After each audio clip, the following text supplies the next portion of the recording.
minutos. Esto es Tu Conexión Matinal y lo habíamos adelantado al inicio del programa. El edadismo. Esa sensación que tienen muchas empresas a la hora de contratar a las personas de que al hacerlo tienen que ser personas más jóvenes. Se cree erróneamente de que las personas cuando llegan a cierta edad, Cata, ya posiblemente no les sirva a la empresa por diferentes razones que son prejuicios generalmente. Claro que sí, Ale. De hecho, hasta podría considerarse perfectamente como discriminación. Queremos hablar de esta realidad que ocurre a nivel gerencial también con una experta. Ella es Valeria Cox. Ella es directora de Staton Chase Chile. ¿Cómo estás, Valeria? Bienvenida. Muchas gracias, Cata y Ale, por la invitación. Feliz de estar acá y poder compartir con ustedes cuál ha sido nuestra experiencia como Executive Search, como firma de búsqueda de ejecutivos en este tema del edadismo. Antes de meternos un poco más de lleno en el tema del edadismo, igual nos gustaría que nos digas quiénes son. ¿Quiénes son Staton y cuál es el trabajo que ustedes vienen realizando? Bueno, Staton Chase Chile es una consultora de Executive Search. Hacemos búsquedas de ejecutivos para empresas y llevamos más de 20 años en Chile. Somos un equipo ya de 9 consultores y 15 personas y nos dedicamos principalmente a eso, búsqueda de altos ejecutivos, directores, gerentes principalmente. ¿Por qué crees, Valeria, que esto del edadismo cada vez es una discriminación que va creciendo lastimosamente en la sociedad? ¿Tenemos miedo quizás a contratar personas mayores de 50 años por un tema económico o por quizás una desactualización?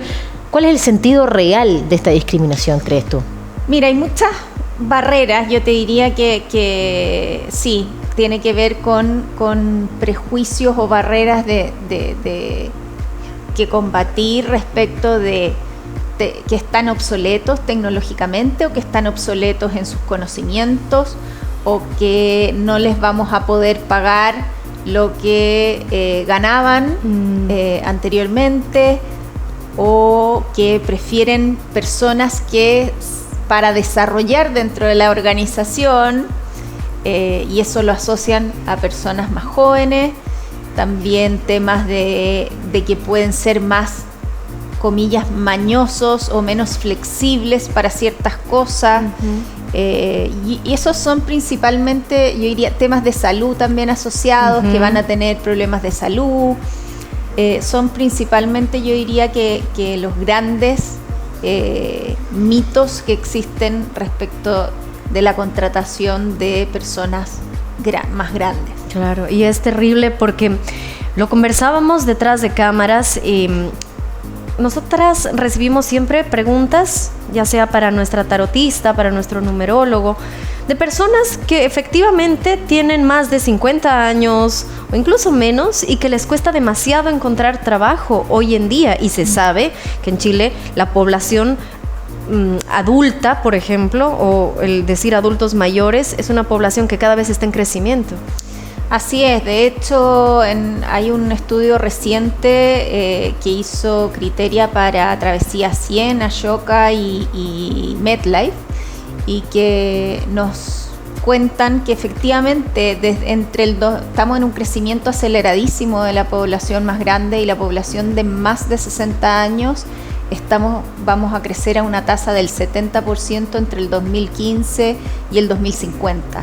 Eso significa que como sociedad tenemos que hacernos cargo de que vamos a hacer una población cada vez más grande, incluso estimado al año 2100 que las personas mayores de 65 lleguen a doblar la población de jóvenes de hasta 15 años. Por lo tanto, como sociedad, a nivel de políticas públicas y de apoyo en el mundo privado, tenemos que hacernos cargo de lo que esto significa para todos como sociedad. Quizás podemos pensar que este tema solo afecta a las personas pasada cierta edad, pero también de alguna u otra forma esto tiene una repercusión en la organización propiamente tal. ¿De qué manera podría impactar si una corporación o una institución, Valeria, solo contrata personal, digamos, recién egresados de la universidad o con poca experiencia finalmente en el rubro? Bueno, mira, en lo personal soy una persona súper comprometida y partidaria de la diversidad. Yo creo que la diversidad en todos sus ámbitos, género, etario, etcétera, tiene un beneficio para todos, ¿no? Y en ese sentido creo que es súper necesario que podamos convivir multigeneraciones dentro de las organizaciones y aprovechar lo que cada una de las generaciones tiene que aportar, ¿no?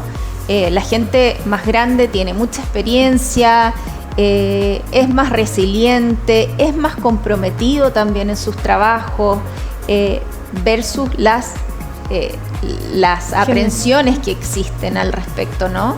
Porque justamente cuando te dicen, no, es que mira, queremos a alguien para desarrollar o que permanezca dentro de nuestra organización, y uno les dice, oye, perdón, pero el mayor de 50 o 55 probablemente va a durar más en tu empresa que incluso el que tiene 40 o 45, sí. Porque ellos están en otra etapa de la vida que no necesariamente, o que ya alcanzaron su peak en términos de tanto salarial como, no sé cómo llamarlo, de realización profesional o de nivel de cargo, lo que sea, y hoy día están buscando estabilidad. Ya saben que a lo mejor ya llegaron a esa cima, y en ese sentido hay mucha aprensión de que a lo mejor se va a ir si es que después encuentra un trabajo mejor remunerado o que sea parecido a lo que tenía antiguamente, por ejemplo, que un trabajo de mayor nivel, cuando hablan de que están sobrecalificados. Y en realidad hay muchas personas que siguen trabajando. Nosotros en las culturas latinas, y lo hemos conversado mucho, nosotros tenemos más de 70 oficinas en el mundo, y lo hemos conversado con nuestros socios de Europa o de Norteamérica, y que en realidad la realidad latina es muy distinta, y la gente de mayor de 50 o 60 años tiene que seguir trabajando por necesidad, no solo por mantenerse activo y vigente, sino que hay una necesidad versus quizás a culturas como las que les mencionabas, que a lo mejor hay más población de gente mayor que en realidad trabaja por mantenerse activo, o no tanto por una necesidad económica. Por lo tanto, eso genera que sean personas más leales, más comprometidas, que sean súper camiseteados porque están cuidando su puesto de trabajo, en el fondo. Y no es un tema nada más de hacer a un lado o señalar como algo negativo a las generaciones más jóvenes, pero hay estudios que lo avalan, ¿cierto? Que dicen que las generaciones más jóvenes no se camisetean de la forma que las generaciones más antiguas. También lo habíamos conversado aquí en el programa la semana anterior, que según un estudio, las generaciones más jóvenes tampoco tienen como meta ser jefes, ni trabajar demasiadas horas, priorizan otros aspectos en sus vidas, como el tiempo libre. Entonces, claro, es un tema para analizar realmente qué es lo que busca una empresa. Es verdad, y por eso la riqueza de convivir con distintas realidades y generaciones dentro de la organización, porque también, y hay una forma, yo creo, de poder hacerlo, y es que se generen ciertas instancias dentro de las organizaciones como de intercambio, forzar quizás más a que convivan y compartan, porque también hay prejuicios de ambas partes. La gente mayor tiene estas aprensiones de que la gente más joven no es camiseteada, que efectivamente son menos comprometidos, no saben nada, que no saben nada, que quieren... son más ansiosos, lo único que quieren es rápidamente crecer, y ahí hay una riqueza de poder generar estas instancias donde se rompan mutuamente esas barreras y que realmente se conozcan, y no que convivan desde la lejanía. Y ahí hay mucho que aprender de ambos mundos, ¿no? De ambos mundos, Sí. ¿no? Y de las multigeneraciones, donde cada una de las generaciones tiene una característica que aportar al otro.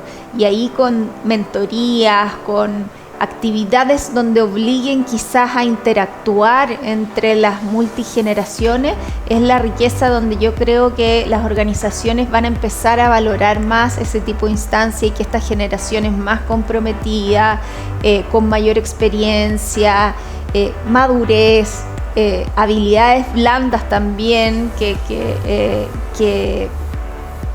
efectivamente tienen por un tema de madurez, y que la vida uno va creciendo, que pueda aportar a las otras generaciones y viceversa con esa energía. Y hay conceptos de reskilling, que se llama, que es de capacitación, o de upskilling, que quiere decir de crecer en los conocimientos que ya tenemos. Y ese tipo de cosas es súper importante para mantenernos vigentes, de seguir continuamente manteniéndonos vigentes en los conocimientos, al día, en nuestra expertise. No significa que tenga que ser mantenerme al día en todo lo que está pasando, pero sí en donde yo me desenvuelvo, o cuál es mi mundo y mi área de expertise. Tenemos que esa como obligación de mantenernos al día, porque finalmente eso es lo que tenemos que mostrar y lo que nos va a llevar realmente a poder obtener y mostrar a quienes contratan que realmente no estamos obsoletos y que podemos seguir y aportar en las organizaciones. E ir potenciándose quizás entre diferentes generaciones. Hablamos mucho hoy en día, Valeria, de diversidad de género, hablamos mucho de la inclusión, ¿cierto?, con todo lo que respecta a quien padece una discapacidad, pero ¿por qué crees que no le damos la misma importancia a justamente esta diferencia etaria? Yo creo porque todavía no estamos conscientes de las implicancias reales que esto significa, y que es como se nos está viniendo encima un tremendo tema. Yo creo que ahora es hora de que realmente lo empecemos a abordar efectivamente, y que se considere dentro de los tópicos que tocamos quienes estamos en los ecosistemas del mundo de la diversidad y la inclusión.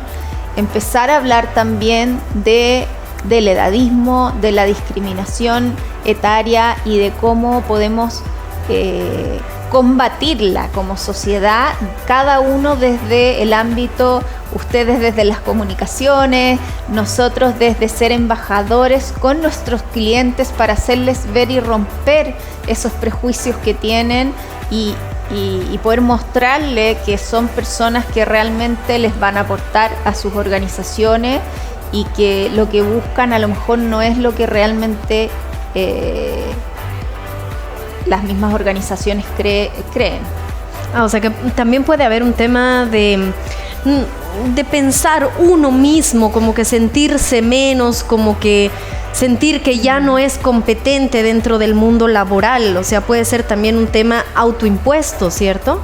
Sí, autoimpuesto, pero también con una razón. O sea, es verdad que la gente, y este mismo estudio que les mencioné recién, hace algunas entrevistas en profundidad y encuestas online a personas que han estado en el último tiempo buscando trabajo, y es una realidad que efectivamente se cierran puertas, y eso nosotros lo vemos incluso a nivel de altos ejecutivos que al principio te llaman y te dicen: mira, estoy entrando a buscar, o primera vez que me enfrento a esto, tengo más de 55 años y en realidad cómo se hace, pero estoy recién mirando. A los 3 meses ya, oye, hay algo, 6 meses, mira, te empiezan a llamar, y al año ya hay una desesperación, hay una angustia, sí, hay depresiones, se han gastado todos sus ahorros, entonces en el fondo es súper duro el proceso, y eso hace que también se inseguricen frente al mercado. Claro.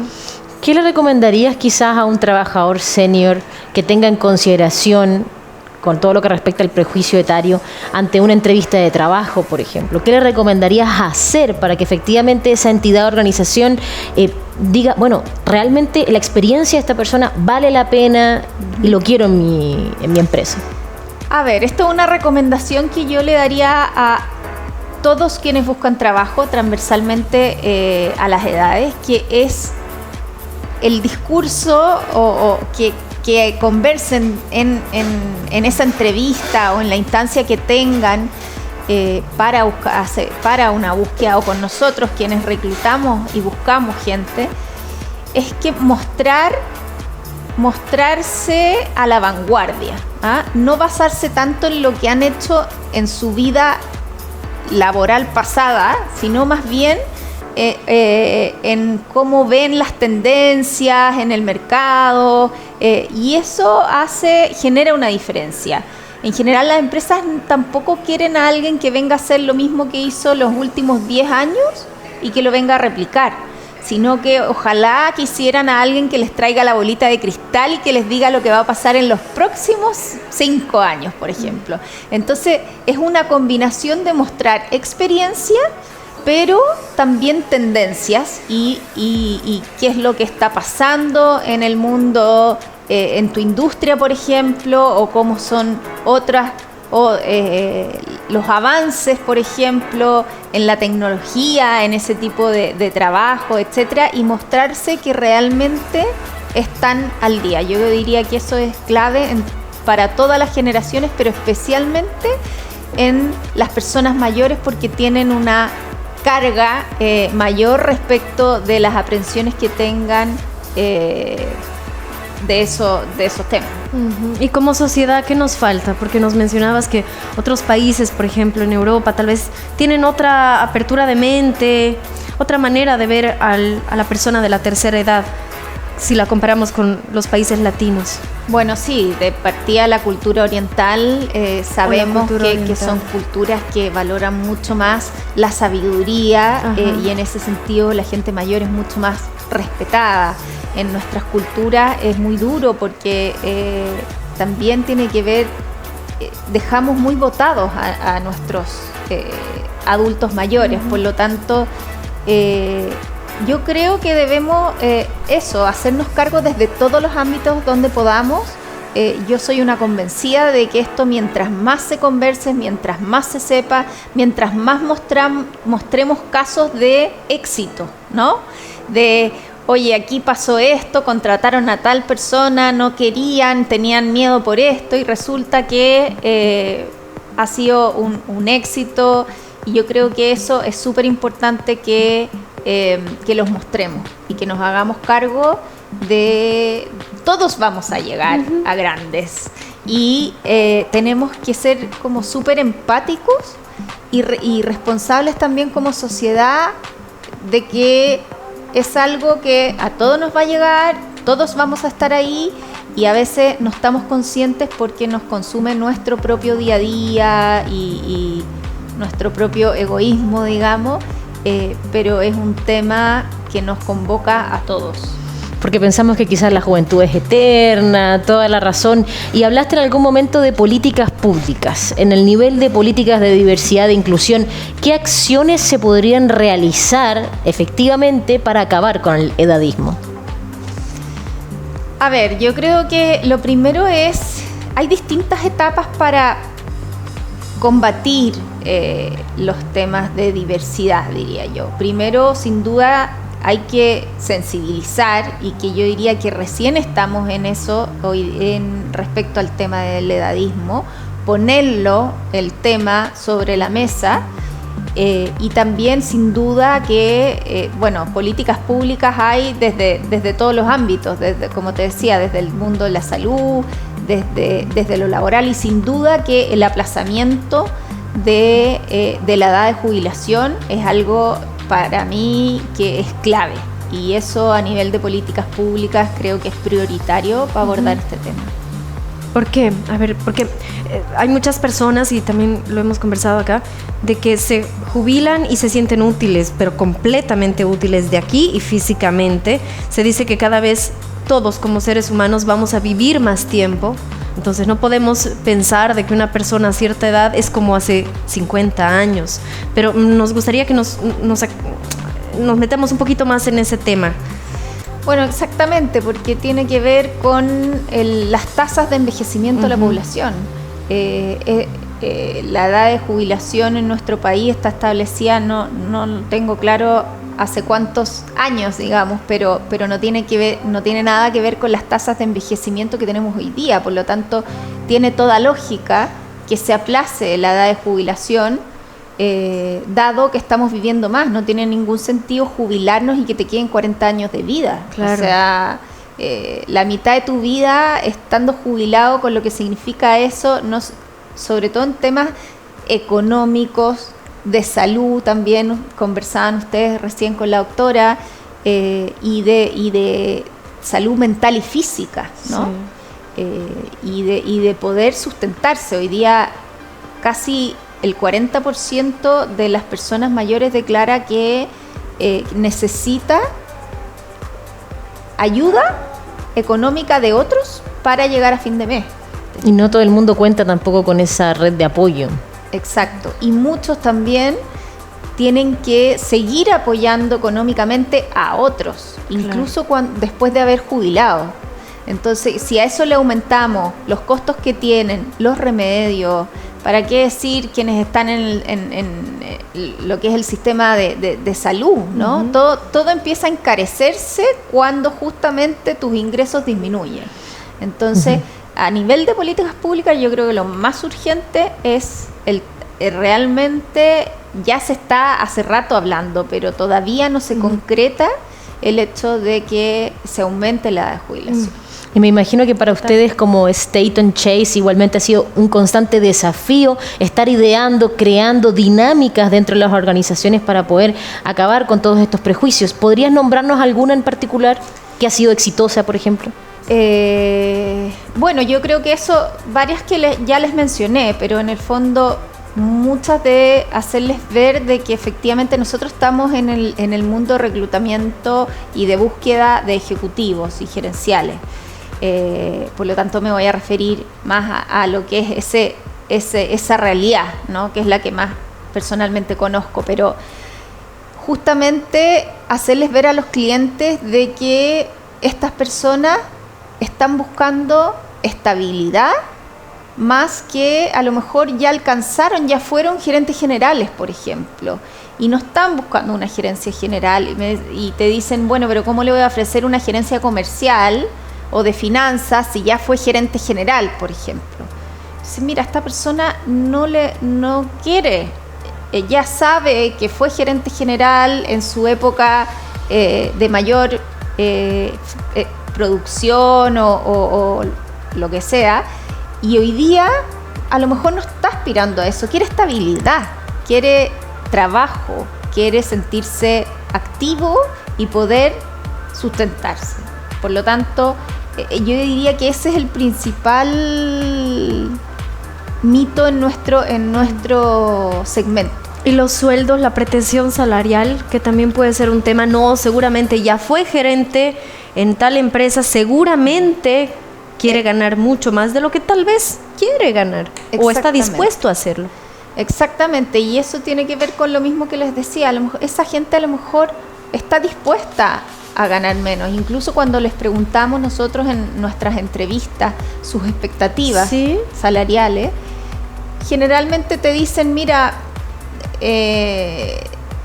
no es tema, o sea, porque uno les pregunta expectativas y también cuál ha sido su última renta, ¿no? Ya. Entonces, cuando combinamos las dos cosas, y la mayoría de ellos te dice, oye, pero no te asustes o no te guíes solamente por mi último salario, porque en realidad yo sé que ese fue mi peak y no estoy buscando algo. Si llegara a ganar eso, fantástico, pero hoy día lo que estoy buscando es otra cosa. Claro.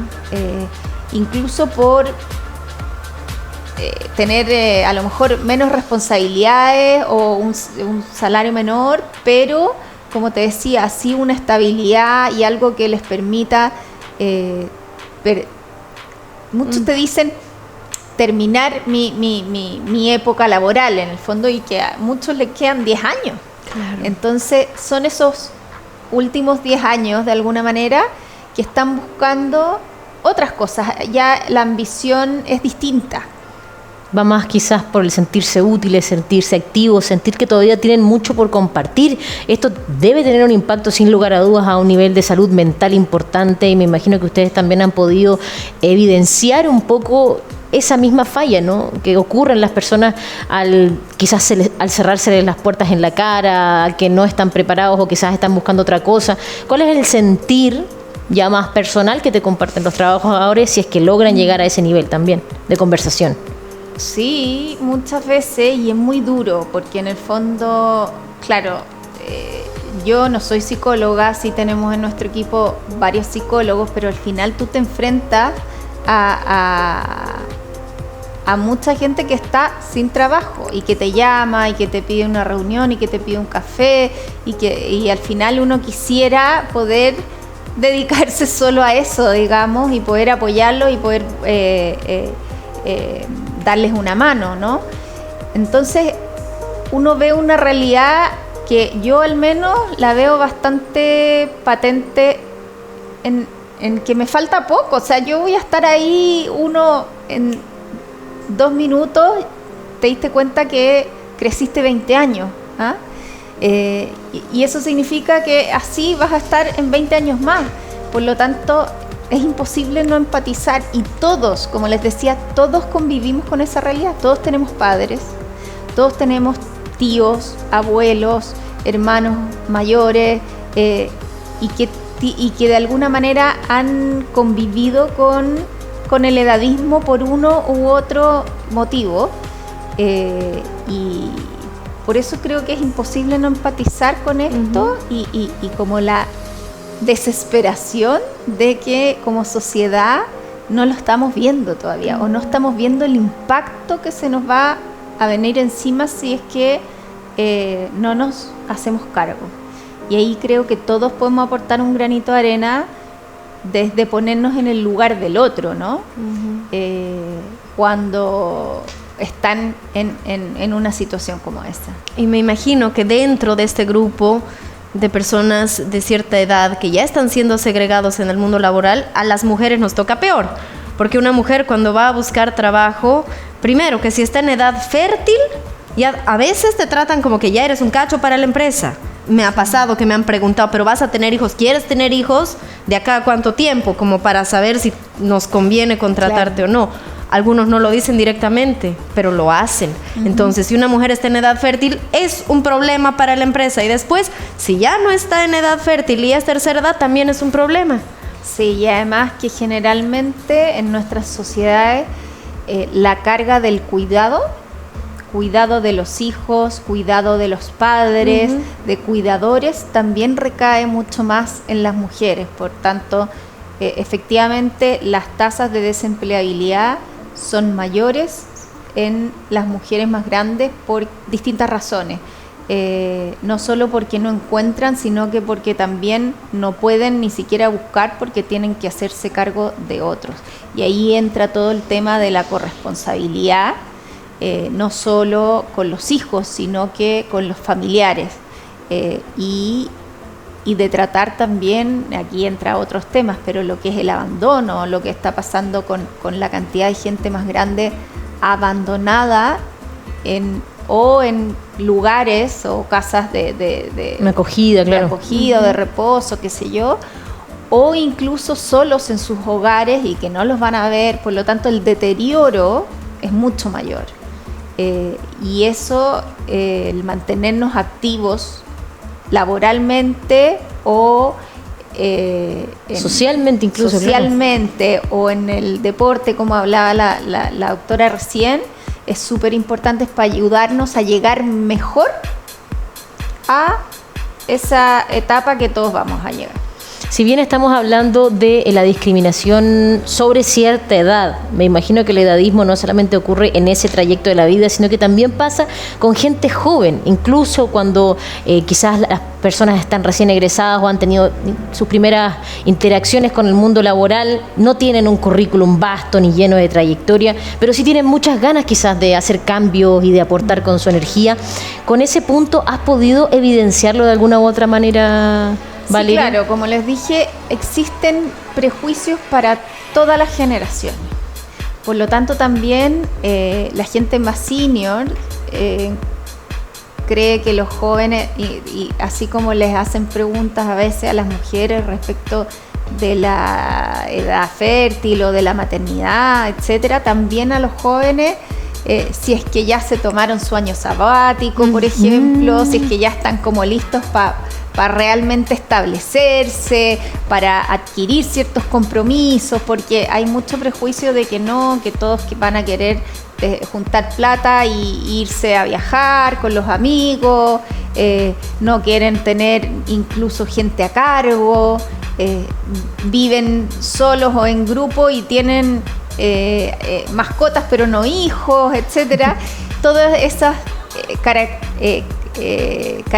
caricaturizaciones respecto también de la gente más joven, y eso también se vive. Lo que pasa es que yo lo veo como menos urgente porque lo que está pasando como población es que la tasa de envejecimiento es mayor.